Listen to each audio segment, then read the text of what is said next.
welcome back to my channel. Happy Vlogmas.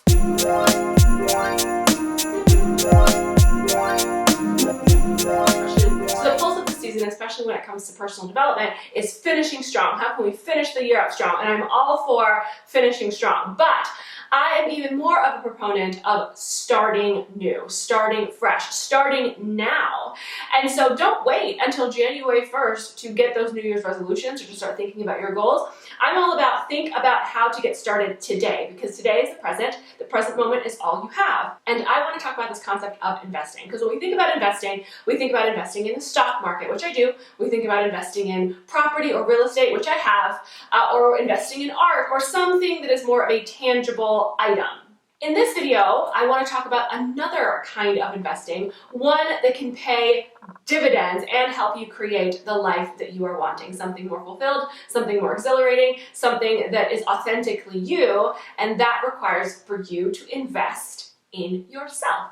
Investing in yourself can help you earn more money, it can help you get a better job, it can help you just really turn your life upside down if that's what you're wanting it to do, because you are giving yourself an opportunity to lean into the things that you love, to lean into the things that you desire, to lean into the things that you've always wanted to do. And those experiences, the education, the amount of time and effort that you're putting into these things, whether it's a class or whether it's, just an experience, you get a chance to reap the rewards of that, making you a better person and giving you a life that hopefully is more fulfilled than when you started. The other reason why I think you should invest in yourself is because no one else will.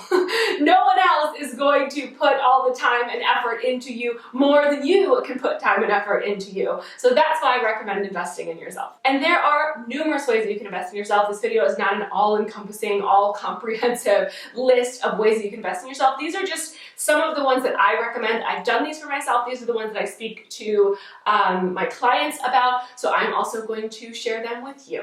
Let's dive into it. If you are wanting a more happy and healthy and more fulfilled life, I'm going to recommend that you invest in either coaching or therapy, or maybe both, depending on what you're getting coaching or therapy for. Obviously, I'm a huge proponent of both of those things because sometimes there are going to be gaps that you don't see in yourself, right? You may need the healing and the recovery that comes with therapy, or you may need the discovery that comes with coaching. So if while moving into the new year or the new season of your life, you know that there's something that you want to do and you just haven't figured out how to do it yet, or you know that there are habits that you want to break that you have just constantly tried to do on your own and you just haven't been able to, then coaching or therapy may be for you. And I say this for myself too. I've had the same life coach for almost 5 years who knows all of my business. I wouldn't be where I am today without him, and that's because as good of a coach as I am to other people, I cannot coach myself, right? I can only take myself as far as I can take myself, as far as I'm willing to kind of see things. But there are so many things that reside in our subconscious, so many things that are within us that we don't bring to the surface all the time that are affecting us from moving forward. Coaching or therapy can really help you to do that. But coaching and therapy are two different things. If you want me to make a video on that, let me know. You'll have to figure out which one makes the most sense for you. Like I said, you can do both. For me, in this season of my life, coaching makes more sense. I've had coaches really forever, since I was a child. I played sports growing up, so I always had coaches. It was not foreign for me whenever I wanted to learn a new skill or whenever I wanted to get to a new level to have coaches. So that's a very normal part of my life. I had vocal coaches, I had sports coaches, I have a life coach, I've had business coaches, financial coaches, health coaches, so I'm constantly investing in that way in myself because I know it's going to lead me to a place that I am wanting for me. And if I don't invest in myself in that way, then no one else is going to do it. The second way that you can invest in yourself moving forward is you can invest in another type of personal development, knowledge or learning a skill set. If there's something that you've been wanting to do, and I'm going to use the example of starting a business, right? If you've wanted to start a business and you don't know how to start a business, take a class on it, take a course online. There are so many people who create courses on this stuff, right? You don't have to jump right away into getting a business coach if you're not fully ready for that, but you can certainly take a class, learn the skill set, learn the knowledge. If you want to do something like learn like rock climbing, invest in the time to go and learn how to rock climb. Because if that's something that you've always wanted to do, you're going to reap a lot of benefits here. First, you're going to learn to trust yourself to make these kinds of decisions with the things that you desire, right? So often we put our desires on the back burner. We put the things that we want to do on the back burner because the trajectory of our life is leaning in a different direction, and we don't get a chance to truly honor who we are on the inside. So we forget about that, and then 10, 15, 20 years down the road, we find ourselves in a space where we feel unhappy or unfulfilled. And part of that really is because you haven't taken the time to lean into the things that you like and that you enjoy. Aside from trusting yourself, you're also going to reap the rewards of how it feels after you've accomplished it, right? If it's something that you've always wanted to learn, let's take the rock climbing example. You've always wanted to learn how to rock climb and you never have. When you get to the top of that first mountain that you're climbing, you're going to feel pretty good about yourself because you know that you put in the time to do it. And that level of joy can carry out into other areas of your life. So always, always, always, if there's something that you want to learn, a skill set, a piece of knowledge, read a book on it, take a course on it. There's a tons of different resources. We're so lucky that we live, in the 21st century where we have so much information available to us. Don't take that for granted. Number 3, and this is very important, you also want to invest in a self-care routine. This includes any form of relaxation. It includes stress relievers, and it also includes exercise and eating well, right? That's a way to take care of ourselves. It is self-care to eat well. It is self-care to stay hydrated. It is self-care to go for a walk every now and then to get the blood flowing in your body. It's also self-care to unplug for an afternoon, turn your phone off, and to just lay down in your bed and take a nap. All of that, can really help you to rejuvenate, but more importantly, it really helps you to prioritize you, right? You're important, and we have very busy lives. You could be a mom, you could be a sister, you could be a business owner, you could be an employee, you could be the president of a company, whatever. We all have lots of things on our plate.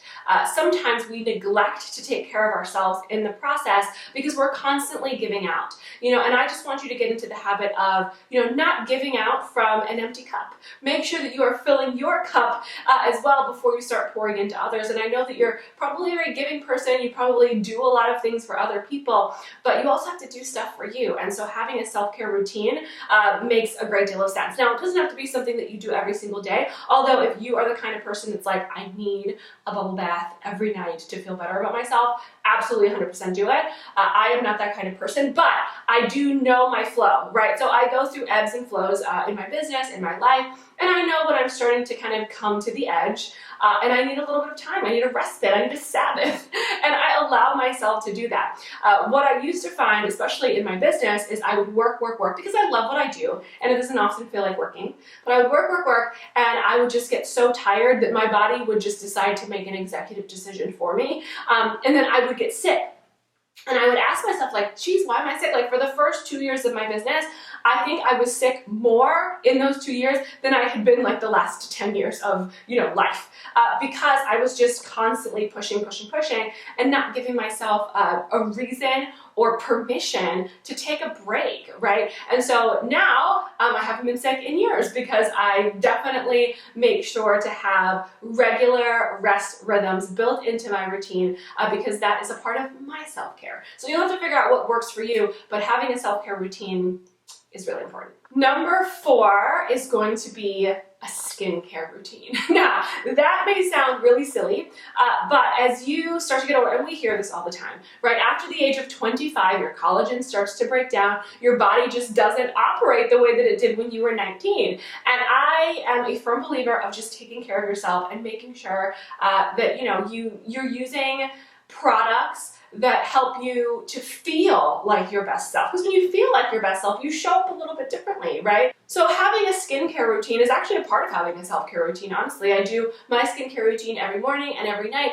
and it's just like a 5-minute situation where I can kind of not focus on the worries of the day, and I can just be present with myself in that moment. I always try to get the best kinds of skincare products for me, all natural things, and it doesn't mean that they have to be, super expensive and super pricey. I mean, you can get things as high, you can get pricey things like La Mer, or you can even get some really great things from the drugstore, as long as you're taking time to use them on a consistent basis. Just take care of your skin, because it's the largest organ that we have in our body, and you only have one. You only have one skin, not one skin, you know what I mean, like you only have one. And so take care of what you have. As we age, we can certainly age gracefully. I highly recommend though, whatever skincare you're using, whether you're using high-end or drugstore, SPF is going to be your friend. Like I am almost 40, and no one ever believes me when I tell them that I'm almost 40, but literally I am almost 40. And I'll be on an airplane. I was on an airplane a couple of months ago, and the guy sitting next to me was like, "Are you a student?" And I was like, no, I'm definitely a professor at a college, and I teach students from time to time. So just take care of your skin. You'll thank yourself later. Doesn't matter what age you are now. You'll thank yourself down the road because you'll feel just really good about yourself. And I'm so thankful for all of the time and effort that I put in to my skin really starting in my teens and in my 20s and in my early 30s so that I could get to this point and feel like, oh, I still look very youthful, and I'm so thankful about that. The number 5 way to invest in yourself that I highly recommend is going to be food. Now we talked about this with regards to self-care, but I'm putting it in its own category. And I'm not just talking about healthy food necessarily, right? I'm talking about just having good food experiences in general, but definitely watching the things that you're putting into your body because as the saying goes, you are what you eat. I've definitely experienced my own share of that phenomenon, and I didn't even know it. Like I went through this whole gastro-digestive system issue. My doctor told me I was malnourished. It was very interesting, but I had no idea. And so I just took time out to take care of myself in that way. It was like a 6 to 8 week process where I had to do a lot of supplements and just change the things that I was eating so that I could absorb the nutrients better, and my doctor wasn't telling me that I was malnourished. But eating good food and having good, healthy experiences with food, I really do think it affects your life as well because your health is your wealth and you want to be healthy so that you can experience all the wonderful things in your life that are possible and that are available for you. And our immune system, the majority of our immune system lives in our gut. There's so many things, but I'm going to go through them. The point is take the time out to eat good food. Obviously, you can have indulgences every now and then in moderation. I'm not a fan of elimination diets unless you're like allergic or something, and even my doctor is, and he's like, I don't believe in long-term elimination diets because they just make you extra sensitive to things. So if you're not allergic, then definitely have your indulgences, have the chocolate cake, from time to time on your birthday or to celebrate, have the champagne. But for the most part, I think if you follow the 80-20 rule of just eating as healthy as you can 80% of the time, I think you'll be in a good shape. And I think your body will thank you for it. Number 6, community. Having friends, having a good family, having a good community around you that is supportive. There's a saying that says that you are the sum of the 5 closest people to you, and I definitely believe that. So if you are around a lot of negative people, don't be surprised if you become a negative person. If you're around a lot of positive people, don't be surprised if your outlook on life changes a little bit. So having community, really, we're not meant to live in silos, right? God didn't create us that way. God created us to live in community, and we thrive when we collaborate in community. We thrive when we know that there are people in our corner who support us. And just remember that not all family is a family that you're born into. You can definitely have friends that you feel like are your family. I know I do. I have a great family, but I also have friends who I consider family. So if maybe your family is not the community that you are looking for, then you can find it elsewhere, whether it's through a local club, whether it's through church, even at work. You might be able to find a community that really resonates with you and your core values and what it is that you're about, and it just makes life so much more fun. You can do things with these people. It's so great. So I recommend for your own health and wellness, as well as the fulfillment of life's experiences, to have and live in a very healthy and thriving community and friend group. The last one, and this is so important, especially moving into the new year. So I need for you to hear this when I say it. This is very important. It's an important investment that you can make in yourself when it comes to wanting to live a happy, healthy, and fulfilled life, and that is creating boundaries. I consider myself a boundary queen. If there's something that I don't want to do, I'm very clear about not wanting to do it. If there's something that I don't like, I'm very clear about not liking it. If there are, situations that I feel like people are overstepping, one, that rarely ever happens because I've set boundaries for myself in my life, in my business, in relationships, everything. Boundaries are super important. I know that there are a lot of people out there who are watching who may be people pleasers, and you may want to, accommodate everyone's requests because you're so helpful. And listen, I value that in you. I'm sure that other people value that in you, but you know that sometimes if you don't have boundaries, you find yourself getting frustrated, getting annoyed, resenting the people around you, right? And it's not always their fault because we treat people how to treat us. And if you want people to respect your time, if you want people to respect your person, if you want people to respect everything about you, well, you have to respect yourself first. And a good way to respect yourself is to create boundaries of things that you will accept and things that you will be available for, and then things that you won't be available for. One of my favorite sayings is, I am not available for that. And all my clients laugh because I will say that. And it can be as simple as, getting on a phone call with the cable company and being on hold and then saying, oh, I'm not available for that.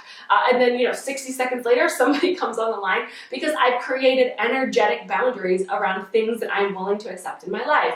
So think about the boundaries that you need to create. Are there people in your life who are just a little bit toxic and you may need to separate yourself slightly from them? Create a boundary there. Are you working too much? Are you finding yourself taking your work home, after the end of day bell rings at 5 p.m., are you still taking all of your work home to work until 9 p.m. at night or midnight even? You might have to create a boundary there.